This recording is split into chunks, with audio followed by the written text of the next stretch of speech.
This is Hidden Killers Live with Tony Brueski, Stacey Cole, and Todd Michaels.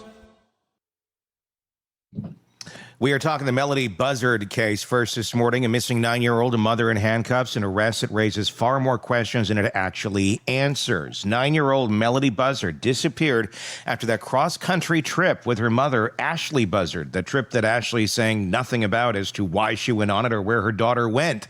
Surveillance footage shows wigs, rental car, and a quiet return home without Melodee. Now we're weeks into this, and Ashlee has finally been arrested, but on felony false imprisonment charges that authorities say is not connected to her daughter's disappearance. Okay, so what's really going on here? Was this a strategic arrest, a way to keep her in custody while the investigation unfolds, or something darker tied to what happened on that trip? To help us make sense of it, defense attorney Bob Motta is with us, host of the podcast Defense Diaries. We're breaking down what the charges mean here, what it doesn't, and whether law enforcement's careful wording on this hints that something much bigger is going on behind the scenes. Let's start with this, Bob, on this, the charge itself that everybody is talking about, that she's been arrested on. False imprisonment, and apparently not directly connected to Melodee. What does that legally entail, and what does it tell you from a defense attorney standpoint? Well, I mean, the charge itself is pretty basic. It's essentially that you're keeping somebody against their will. Like if I were to lock you in a room and you felt as if you weren't allowed to leave that room, that's false imprisonment. So, the charge itself is unusual because we don't know really any of the facts. I mean, I know there's been a couple of people that have come out and talked, and I think the alleged victim said something, but I don't really understand what it is, which tells me more in terms of that careful wording that you were talking about. This is very much a prosecutorial strategic move in order to, as you said, either get her off the streets, which to me is a curious decision in the sense that, frankly, I think that she may be more helpful in locating Melodee if she was out as opposed to being stuck in a cell, just in terms of maybe communicating with people. But it also tells me that they believe that that Melodee probably is not alive. Because and the bail too, the bail being so high, they don't want her out. Right. She's never going to be able to post that. So, it's a curious move. I mean, it's a flex in some ways in terms of her not cooperating. I think that's clearly them saying, hey, all right, well, okay, good. We're going to show you this is what we could do over here in the interim. And, good luck with that. It makes you wonder if they ran out of patience with her, because she has been free this whole last month, literally, about a full month between the daughter going missing, or we don't know where the hell she is, and this arrest taking place. Let's talk about the absurdity of that in itself, but it is how the system works. The fact that one could, I mean, literally, me or you, we both have children, in theory, one of us could take our own child, drive somewhere and tell no one where we're going, drop that kid off, and don't have to reveal where we dropped them off, why we dropped them off. All we have to do is say, I don't have them anymore, but they're safe, and return home. And there's nothing you can do to arrest that parent. That's literally how our system works. That's kind of shocking, because if you have some sort of mental health crisis going on, or if you're a horrible, evil human being, that pretty much allows you to make a child disappear with very little questions asked until someone really, really pushes. Yeah, I think the exception to that, like, say, for instance, if her biological father hadn't died in that motorcycle crash, when, before she was even born, I believe that was, and they hadn't been married, he certainly could he could certainly push the envelope in terms of saying, all right, well, she's kidnapped my kid. She's not telling me where my child is. But beyond that, in that circumstance, they'd be able to do something. In this circumstance, where she is the sole guardian and provider of that child, it's a really, really weird situation. Allie and I were kind of pontificating when we did a live about it as to whether or not they should employ the Lori Vallow approach, where it's CPS that comes in, and CPS basically files something on behalf of the state, wherein they're going and telling the judge, we think something nefarious has gone on here. We want the kid produced so that we can investigate. And the judge then orders, her to produce the children on said date. And if she doesn't do that, then you say, okay, well, you're now being held in contempt of court, or, you violated the court order. We're taking you in on it. Somebody in our chat said that they thought that they had done that. I haven't seen any evidence that they did do that. To me, I would have preferred that approach, to be honest with you, because then at least it puts the pressure back on her, even if she's not talking. If there's something that can take place wherein, for whatever set of circumstances, Melodee is alive and well, that forces her hand to say, all right, well, I'm gonna give up where she is, or she goes and retrieves her and brings her back and produces her at that time. Otherwise they toss her in then. You know what I'm saying? But I don't know if that was actually done. Like I said, somebody in our chat said that it was done, but I haven't seen any reports about that at all.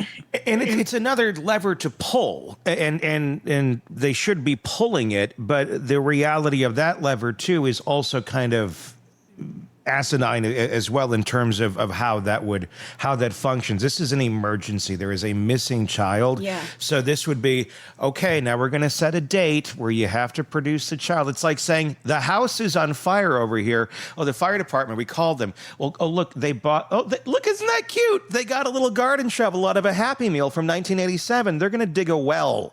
They're going to dig a well with that shovel over here in the neighbor's lawn. Once they've reached the water table, then they're going to take buckets of it, and they're going to use the Halloween bucket from McDonald's and kind of throw that onto the fire, and hopefully that puts it out. That's about as effective as that would be, because essentially when it worked in the Vallow trial, they found one of the kids melting in a bucket in the backyard. Yep, that's right. But they had to go to Hawaii to grab her.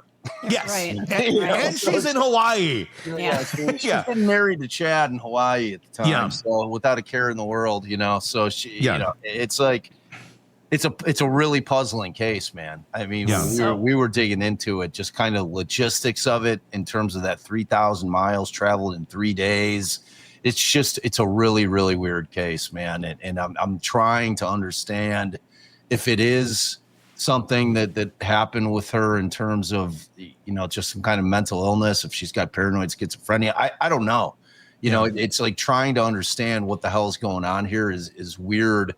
And we were trying to devil's advocate it and say, okay, well, let's try to figure out a scenario in which Melodee's alive, that she is just trying to protect the child, but the thing that we kept running up against with that particular scenario is, okay, you left Melodee with a trusted friend, right?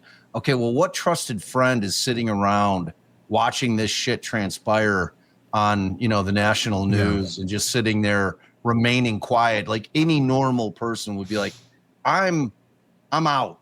Unless they're off the grid somehow and they don't know that there's this entire hoopla going on behind the scenes. I mean, all they have to do is produce the child and all of this stuff goes away. Well, why would she, if that's the case too, why would she not just go and give an explanation? So look, I'm doing this off the record to the public. Here's what's going on. Here's why my child is here. I'm protecting the child from something or whatever it may be. There could be logical reasons here. Yeah. They're few and far between, and to not reveal any of them to law enforcement to make all of this go away makes no sense. Yeah. Unless there is some sort of mental, health thing going on here as well. But we're also sitting here in a world where it's been 30 days and there's nothing that would compel her or force her to get any sort of mental health evaluation either. We just sit and wait for the crazy person to do more crazy things and hope something that she does is crazy enough that we can say, oops, you crossed a line. Now we're going to have to put you in prison, which it looks like she did in some way, shape, or form of false imprisonment, which we don't know exactly what that means, because it can mean something just as simple as, I'm not going to let you leave the room. Oh, there we go. Someone said you did this. Right. Come on. You're coming with us. That thing is, they've so carefully worded that. And they have been so careful to pronounce to the public that it has nothing to do with Melodee's case. And they do that obviously purposely, because they don't want to have this situation where if they unfortunately discover Melodee and her remains, God forbid that's the case, and then they arrest her for that, they can't have her have that be connected in terms of they're going to incorporate that somehow into the crime, because it does create some legal issues in terms of what they could charge her with. So like they're really trying to keep that separate and apart. You know what I'm saying? Because it does create, I don't necessarily know that it's going to be a double jeopardy issue, but it does create other issues legally in terms of, you know, how they handle that case moving forward and what exactly they can charge him with. And if you're her defense counsel now, you know, there's an interesting question on how do you handle this particular charge? Do you go full bore in terms of defending this false imprisonment claim, or do you kind of just say, all right, well, you know, we'll plead out on it, which I don't think is going to be the answer for the defense, because that's just a bad look. Like if you're pleading out to something like that, it's showing that you know, she's kind of unhinged and that she's got these things going on, which is just going to not bode well for her down the road in the event that they're able to locate Melodee, in terms of just how it looks, you know. So I don't know, man. It is a really, really bizarre case. Let's talk for a moment about, if we're talking about being unhinged here, the logistics of the trip itself. I know you and Allie were talking about this the other day on Defense Diaries. The logistics of doing this trip, like you said, I don't know the exact numbers in front of me, but it's like 3,000 miles in 3 days. Yep. It's quite a feat. Even, you know, if you're prepared to do this, you'd be like, shit, I'm gonna, you know, that would be a hard trip. That would be a hard trip to go on. Rough. And do it sanely and not fall asleep and be able to pull off that many miles. It seems rather manic to me, of someone who would be able to pull that off. Right. It doesn't seem like it's a healthy brain that would be able to pull that off. Right. I mean, or unless you're a crazily experienced trucker, which you'd be violating all the trucking laws as well. It's like somebody took a whole case of 5-hour energy and then it lasted them 3 days. Yeah. And no stops for the bathroom. And no stops. I mean, that's the crazy part of it. I'm wondering, do we know for sure that she went on this entire trip, that it was her on the trip the whole time with Melodee? Do we know that as a certainty, or is there a possibility that somewhere along the way someone else may have gotten in this car and continued that journey and came back with the vehicle? I mean, the last that we know that she was caught on video was on the 9th, and at that point, Melodee was with her still. Like, so whatever that footage is, and I don't know if that's been leaked out to the public yet, but it's certainly been discussed that was, you know, in terms of the state kind of putting a timeline together for the public, that was the last time she was seen. And that is on the return trip, right? So that is after she's already gotten to Nebraska, turned around and was heading back. So, I mean, if there was somebody who she was able to convince to say, hey, can you help me complete this trip? I mean, we don't know about it yet. Sure. Yeah. You know, so it's like, but that was the same thing I was just puzzling. That was puzzling to me was this concept that she was able to pull it off, you know, because like you figure, all right, she's going to have to stop for gas. Like there's no question about that. 3,000 miles, you figure 300 to 400, maybe 500, to the full tank. You're figuring 6 tanks. She's going to have to stop six times at least, plus bathroom breaks, unless, they're pissing in bottles or I don't know, diaper, whatever. Yeah. There had to have been stops along the way. I'm confident that that's exactly what law enforcement is doing. They know the route, so they're stopping, I'm sure, at every gas station along that entire route and saying, all right, did you see this person? Now the question then becomes, was she using a debit or a credit card, at the pump itself? They're then, pouring through the bank records, which will be helpful in terms of locating where she actually stopped.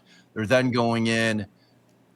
But again, time is your enemy. You're going in a month later and saying, hey, do you still have the video from this date? Right. Because we need to look at it. And do you have video that is out, where the tanks are? Or is it just inside where the convenience store is? So, or did you speak to her? Did she come in? Did she seem normal? Was she acting normal? Was she seeming off to you? Was there, you know what I'm saying? Like all those things have to be happening now where they're trying to figure out where the hell Melodee could be, and it's got to be an incredibly challenging endeavor because it doesn't appear, at least from the maps that I've been able to pull up in terms of what her course was, that she went off course drastically one way or another, say to like a national park, or somewhere that she's off route for, a half an hour and then she goes back en route and continues back home. I didn't see anything like that, but I don't know if we're getting the full details of every movement that they know that she made at this point. It's like they're just kind of showing, the 8 states that she ended up traveling through in total and kind of the route that she took. But, again, law enforcement is not necessarily going to tell us everything. And as we know, that's just not how they operate. So, it's it's one of those cases. And when we covered it, I'm like, why isn't anybody talking about this case? It's like when you think about the little Emmanuel Haro case, it's like I couldn't go anywhere without hearing about that case. Right. I didn't hear about this case until literally the day that we did a live on it, which is just bizarre to me. It's like why isn't this one picking up like the national media picking this one up like any other missing children or child case? I don't know. It's just a really strange thing because we know that the school that she had enrolled Melodee in was the one who finally reported her, to law enforcement saying, hey, like we haven't seen this kid in days. And I think it was on the 14th. So, that's a long time to go, and like, I'm sure that law enforcement went and tried to talk to her. She gets stonewalled. They get the first warrant. They go in. And then they eventually come back with more warrants. They go back in the house. They go to the storage locker, and then they get the vehicle. But again, 3 weeks had passed in terms of the rental. So that car's probably gone out 3 or 4 or more times since the thing was returned. So in terms of whatever they may have found, unless they're able to find biological evidence in there that she wasn't able to clean. It's like I don't know how much value that's going to be to them. So yeah, it's a challenging case for law enforcement for sure. And the wigs, that's something that people are talking about with this case. The purple hair and things like that. She could have just been eccentric. I know people who wear wigs all the time. Yeah. But when you start putting all of this evidence together, and the missing child, now it's starting to stack. It's not making sense. Right. Yeah, no, I agree. And I think that family has come out that she was like a wig wearer. Like we actually have a friend that wore wigs all the time. Like every time we went out, she always had a different wig on. She liked wearing wigs.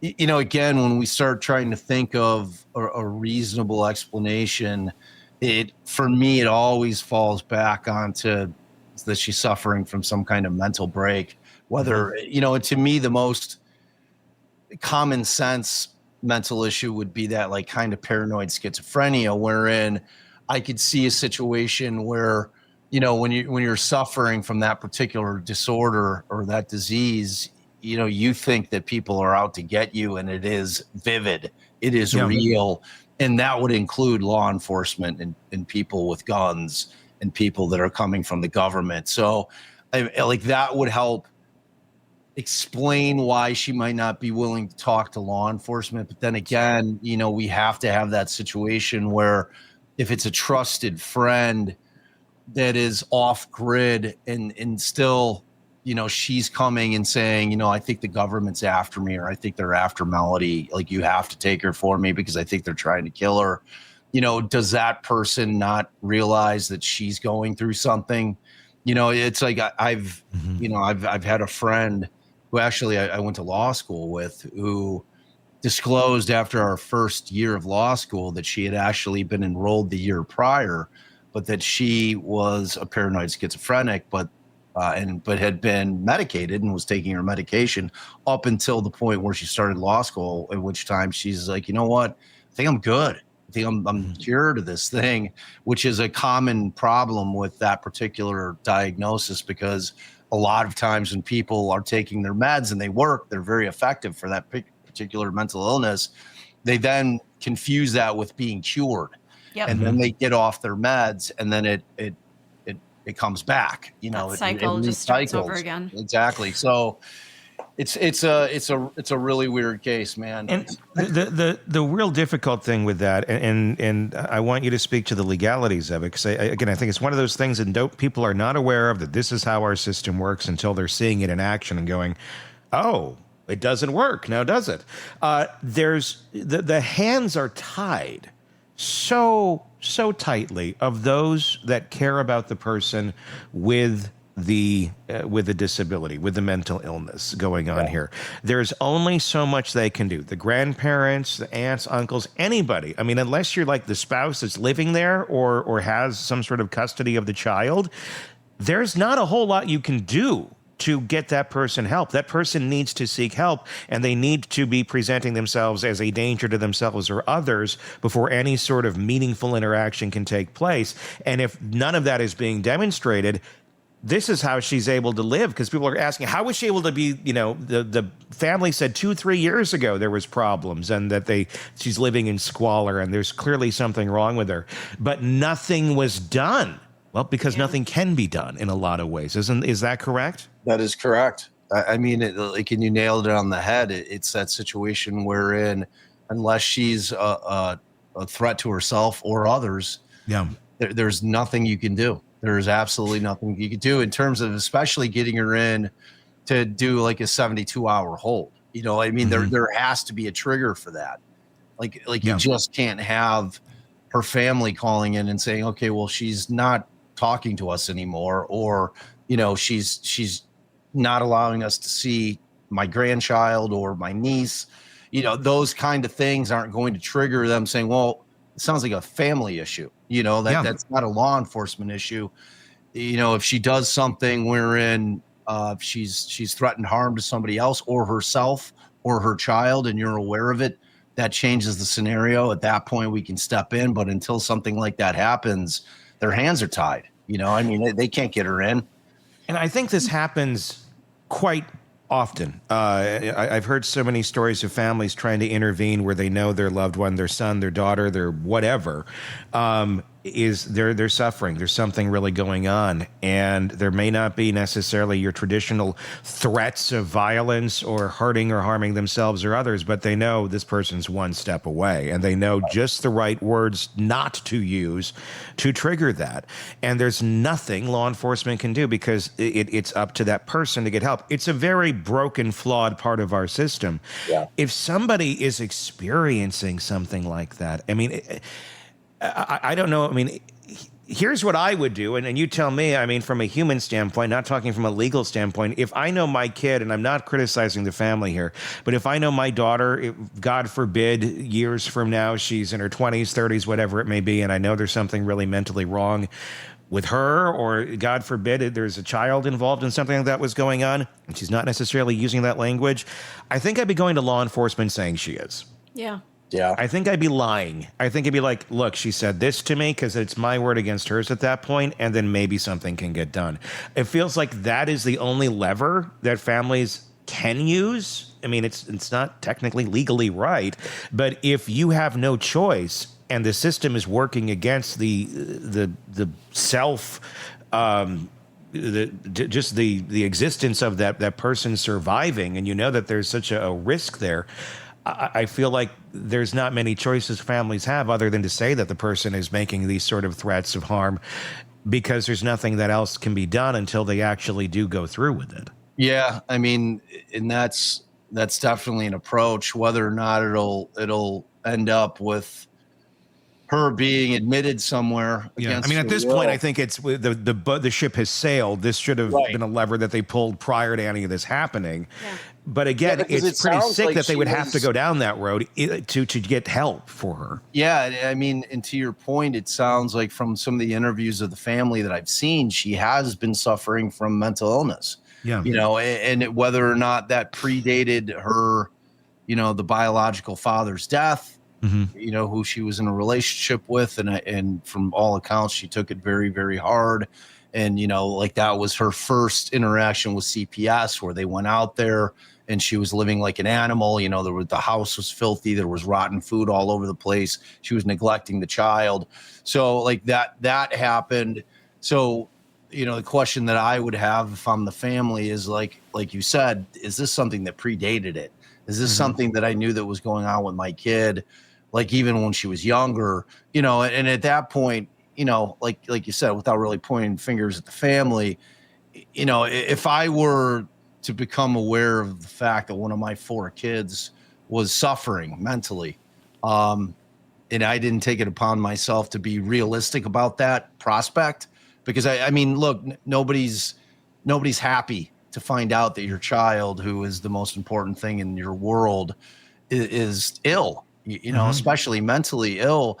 You know, I think there's an aspect of denial there a little bit. And, you know, there's a lot of reticence about, you know, well, do I want to, you know, now put her somehow in the system, you know, and where I don't necessarily trust that either. I mean, it's a very difficult circumstance, you know, but I'm sure that law enforcement has been able to get as much medical history as they can from the family, you know, without violating HIPAA laws, in terms of just trying to get background of like what's been going on with her, you know, because I mean, I know she was estranged from all of the family from the biological father for years. And from what I've read, it sounds like she was estranged from her own family as well. Yeah. She was just kind of a loner out there, man. And, you know, but like, that's that thing where I'm always thinking like, all right, this is the me and Melodee against the world situation. And like Melodee is like her ride or die, you know, it's like the only person in the world that she trusts and cares for and loves in that way. And which makes it harder for me to believe that, you know, she did something to harm her, but then you can't know, you know, especially if there's a mental health crisis. I mean, if that crisis is going on, yeah, I mean, you would think that she wouldn't want to do that. But if the voices are telling her, you know, just like Lori Vallow Daybell, that those kids go from, you know, they're the most important thing in the world, but now they're zombies. And the best thing, God wants you to kill them so they can go work at Costco in heaven, because they're short a stocker. And that happens at the Costco in heaven. Just ask Lori. And then, you know, kill the kids and, you know, put them in the backyard. But it's all justified because the crazy thinking that everybody has seen, but we can't do anything about because we have laws that protect the ill, and it's good that we have them, but they've gone to the point where they enable the illness. They do not protect the person from it anymore until it's too late, and that's the big problem.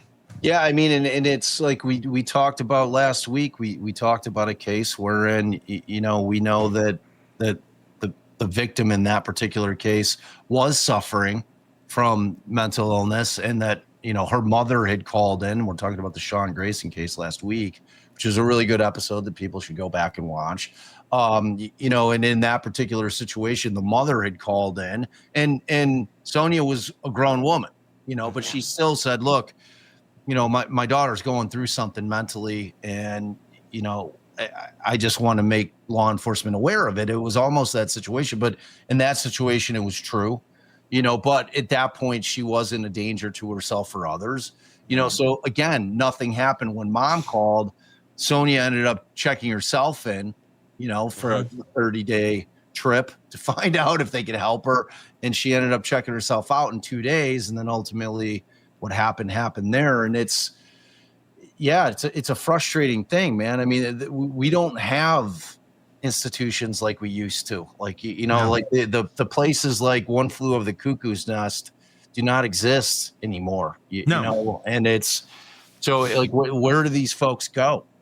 Like what do you do with people that are suffering from these types of mental issues and mental health problems? Like where do they go? Where do you put them? Like it's that's why we have the homeless problems that we have, and then we blame it on affordable housing, and it's all a mental health problem. It's not housing.